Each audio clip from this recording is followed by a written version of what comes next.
Selamat pagi anak-anak. Apa kabar? Semoga kalian semua tetap sehat ya. Meski kita harus kembali beribadah secara online, kita tetap harus bersyukur karena kita punya Tuhan Yesus yang sangat baik dalam segala keadaan.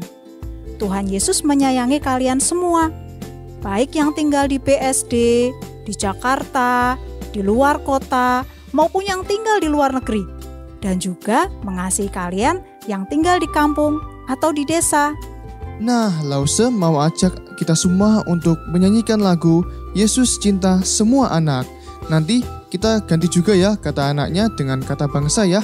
Karena Tuhan Yesus juga cinta anak-anak yang berkulit kuning, hitam, putih, dan juga berkulit merah. Yuk sama-sama kita pujikan lagu ini.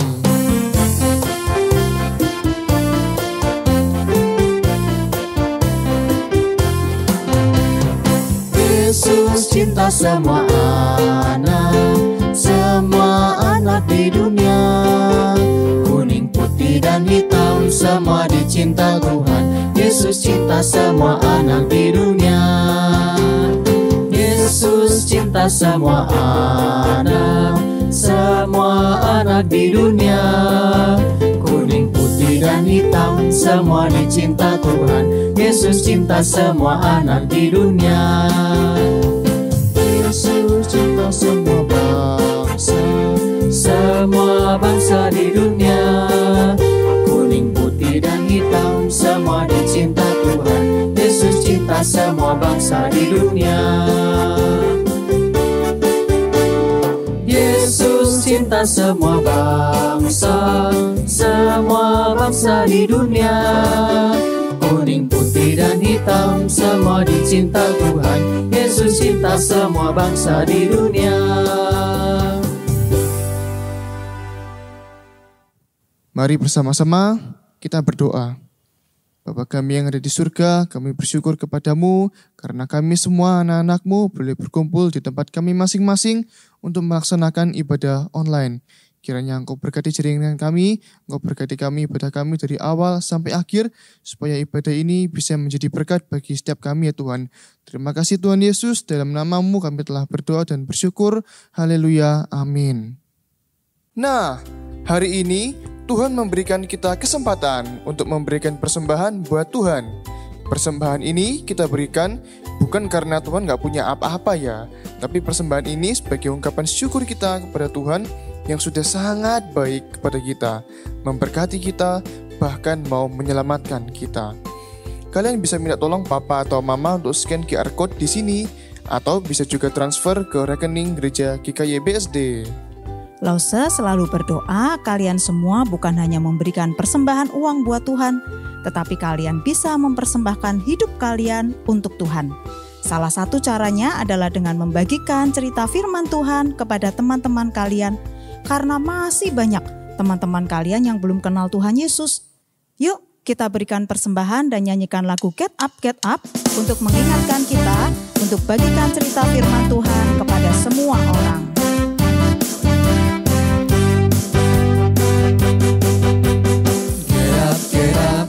Get up and tell the world. Get up, some people haven't heard that Jesus paid the price so we could have eternal life. Get up and tell the world.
Mari sama-sama kita lipat tangan, tutup mata, kita berdoa buat persembahan kita.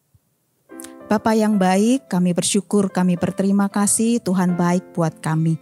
Terima kasih Tuhan memberkati Papa dan Mama kami, memberikan mereka kesehatan sehingga mereka boleh bekerja.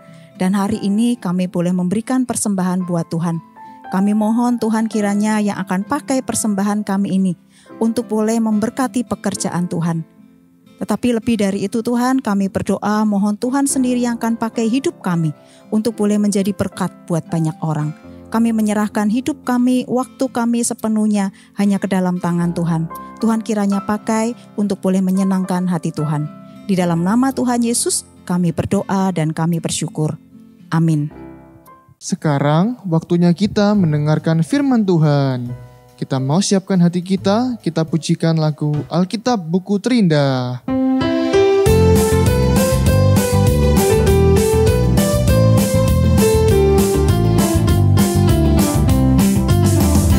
Hai kawan, tahukah kamu ada buku yang indah dan menakjubkan, buku yang berisi kebenaran. Alkitab itulah namanya.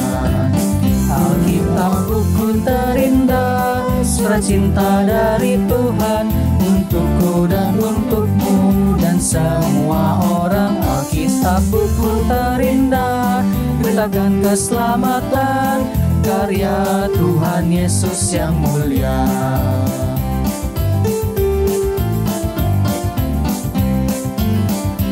Hai kawan, tahukah kamu ada buku yang indah dan menakjubkan, buku yang berisi kebenaran. Alkitab itulah namanya. Alkitab buku terindah, surat cinta dari Tuhan untukku dan untukmu dan semua orang. Alkitab buku terindah, beritakan keselamatan, karya Tuhan Yesus yang mulia. Alkitab buku terindah, surat cinta dari Tuhan untukku dan untukmu dan semua orang. Alkitab buku terindah, beritakan keselamatan, karya Tuhan Yesus yang mulia.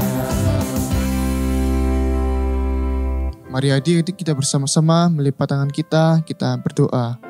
Tuhan Yesus, kami bersyukur ya Tuhan karena kesempatan hari ini Kau berikan kami kesempatan untuk bersama-sama melaksanakan ibadah sekolah minggu. Kini kami mau mendengarkan firman Tuhan, kiranya Engkau berkati kami sehingga firman hari ini bisa memberkati setiap kami. Dalam nama Tuhan Yesus kami telah berdoa dan mengucap syukur. Haleluya, amin. Tuhan Yesus, terima kasih Tuhan sudah sangat mengasihi Dev. Meskipun Dev berdosa, tapi Tuhan Yesus sudah mati berkorban bagi Dev, sehingga Dev bisa diselamatkan dari hukuman dosa. Tuhan, Dev rindu menceritakan kabar baik ini kepada orang lain. Tuhan tolong memimpin Dev supaya bisa menceritakan kabar baik ini kepada orang lain. Dalam nama Tuhan Yesus, Dev berdoa. Amin. Aku siap-siap sekolah minggu dulu Adek mana ya? Kamu di sini ternyata. Yuk kita siap-siap sekolah minggu. Joli, kamu kok sedih gitu? Ada apa? Joli tadi baru dapat kabar dari Mama. Katanya Oma lagi sakit. Joli sedih deh. Wah, Oma sakit lagi. Kasihan Oma. Ya sudah, kalau gitu kita sekolah minggu dulu. Nanti setelah itu kita minta Papa dan Mama mengantar kita ke rumah Oma ya. Oke kok. Halo adik-adik semua. Gimana nih kabar kalian?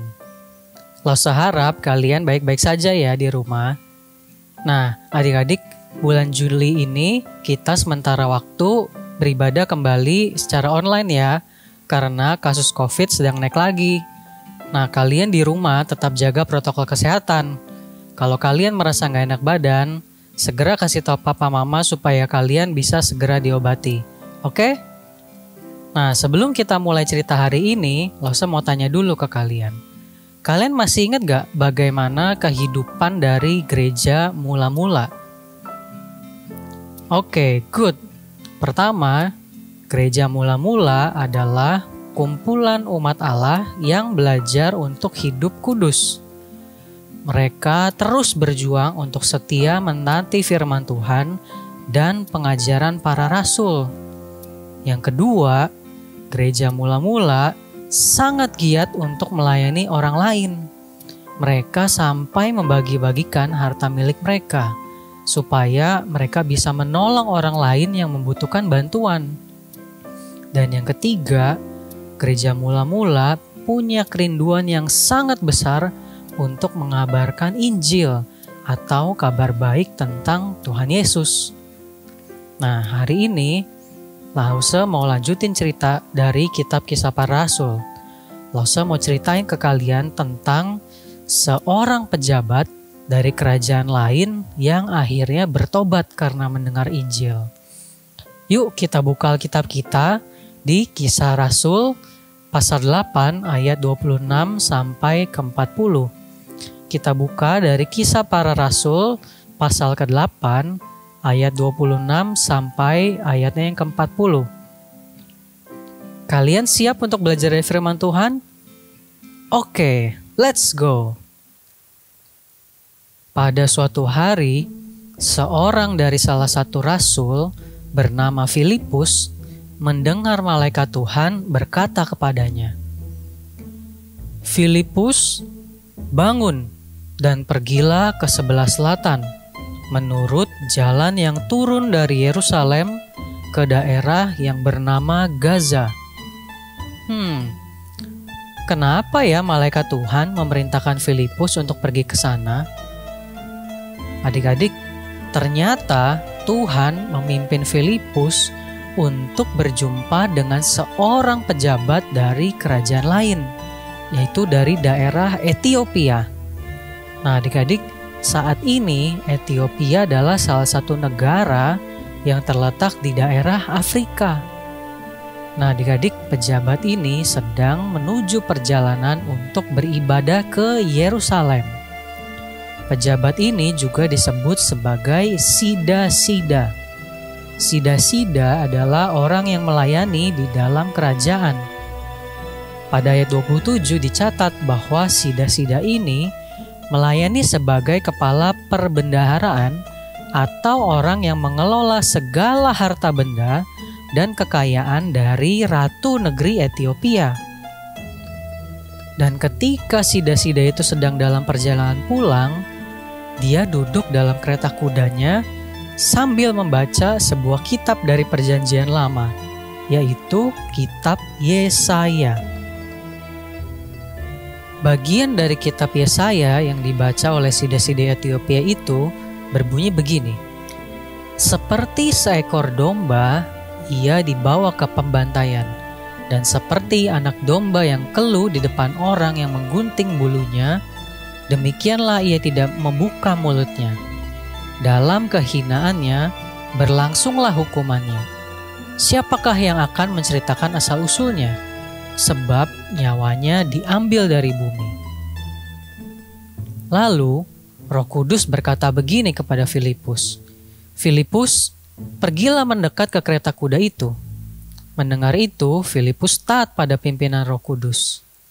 Lalu Filipus segera mendekat ke kereta pejabat Ethiopia itu, dan dia mendengar pejabat itu sedang membaca kitab Nabi Yesaya. Filipus bertanya kepada pejabat Ethiopia itu, "Mengertikah engkau tentang apa yang Tuhan baca?" Ternyata pejabat atau Sida-Sida dari Ethiopia ini tidak mengerti maksud dari yang tertulis di dalam kitab Yesaya itu. Lalu Sida-Sida Ethiopia ini meminta Filipus untuk naik ke keretanya supaya dia bisa memberitahukan kepadanya apa yang dimaksud di kitab Yesaya itu. Lalu Filipus menyampaikan kepada Sida-Sida Ethiopia itu kalau yang dimaksud oleh Nabi Yesaya itu adalah Tuhan Yesus. Tuhan Yesus adalah hamba sekaligus domba persembahan dari Allah yang akan dikorbankan untuk menebus manusia berdosa. Tuhan Yesus rela menjadi manusia dan mengambil rupa seorang hamba untuk mengorbankan dirinya di atas kayu salib bagi manusia berdosa. Dan setelah mendengar penjelasan Filipus, Sida-sida Etiopia itu percaya kepada Tuhan Yesus. Dan dia meminta kepada Filipus agar dirinya dibaptis. Wah, ini cerita yang sangat luar biasa adik-adik. Sida-sida Etiopia itu bisa menerima penjelasan Filipus tentang Yesus dan akhirnya meminta dibaptis. Itu semua karena ada Roh Kudus. Roh Kudus yang mempertobatkan manusia berdosa. Sehingga akhirnya Sida-sida Etiopia ini bisa menerima Injil atau kabar baik dari Tuhan. Kalian yang ikut SEAL minggu lalu masih ingat gak apa yang dimaksud dengan Injil? Iya, betul sekali. Injil itu adalah kabar baik yang Tuhan berikan kepada manusia berdosa. Kabar baik itu adalah berita tentang Tuhan Yesus yang mau berkorban untuk menyelamatkan manusia dari hukuman dosa. Supaya manusia berdosa yang percaya bisa diperbarui hidupnya dan dia bisa menerima hidup yang kekal. Nah, kabar baik itulah yang juga diterima dan diyakini oleh Sida-sida Etiopia ini, sehingga dia mau berkomitmen menjadi murid Tuhan Yesus dan dibaptis. Dan setelah memberitakan Injil, ada peristiwa lain yang sangat hebat. Roh Kudus membawa Filipus pergi dari situ secara tiba-tiba. Roh Kudus membawa Filipus dari Gaza ke daerah yang bernama Asdod. Di sana Filipus dengan setia memberitakan Injil di semua kota sampai dia tiba di daerah yang bernama Kaisarea. Nah, adik-adik, dari cerita sekolah minggu hari ini, apa yang kita bisa pelajari? Yang pertama, kita belajar bahwa Tuhan menginginkan semua orang bisa mendengar Injil. Kita bisa melihat Roh Kudus memimpin Filipus untuk bertemu dengan seorang pejabat dari kerajaan lain. Dia belum pernah mendengarkan Injil.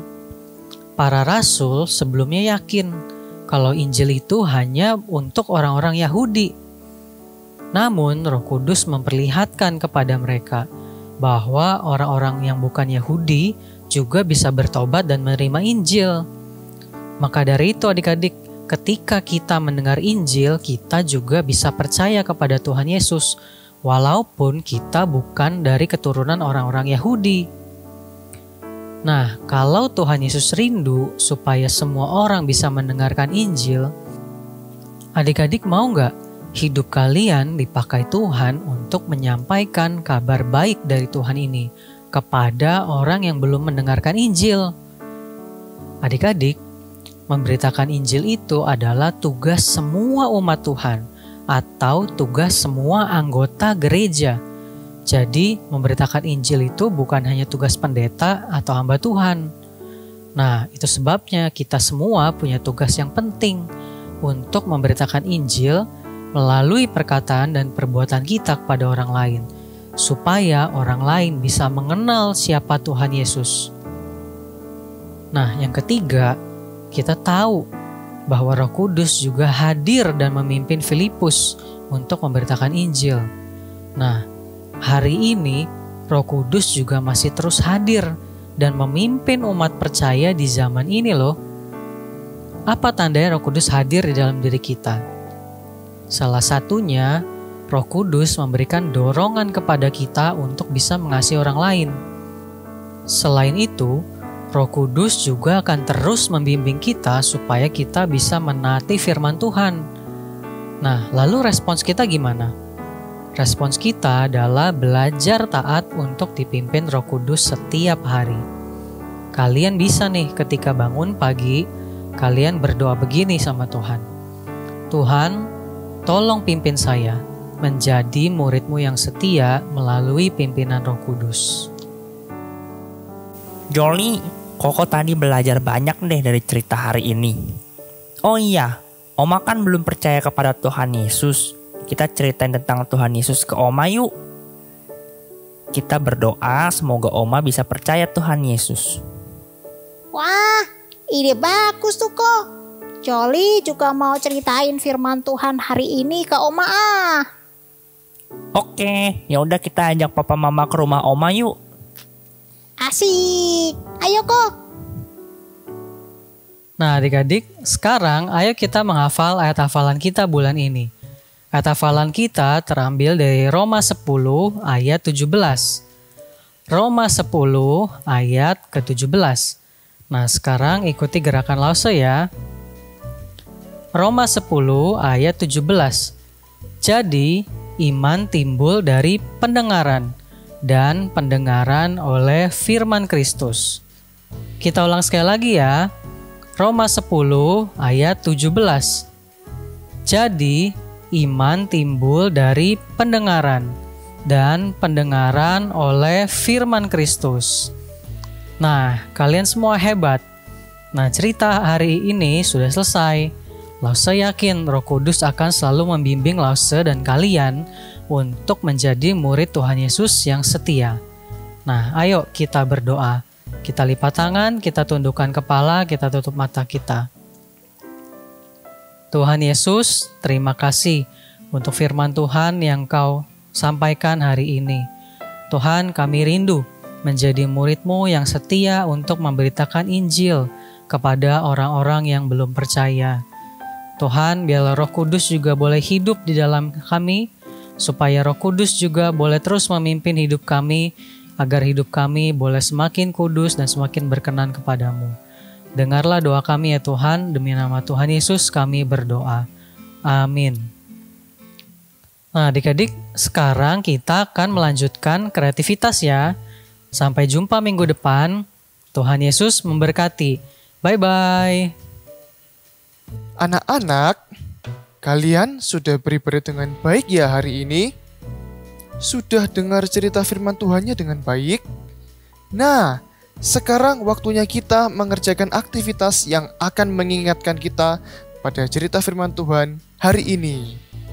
Kalian bisa siapkan satu buku tulis, bisa buku tulis biasa atau buku catatan kecil. Buat anak-anak kecil, kita coba sama-sama ya, barengan sama papa, mama kalian, baca Alkitab setiap hari dan catat di buku itu. Kira-kira apa sih janji dan perintah yang Tuhan berikan pada hari itu? Misalnya, Tuhan mau saya untuk tidak berbohong. Nah, kalian tuliskan itu di buku ya.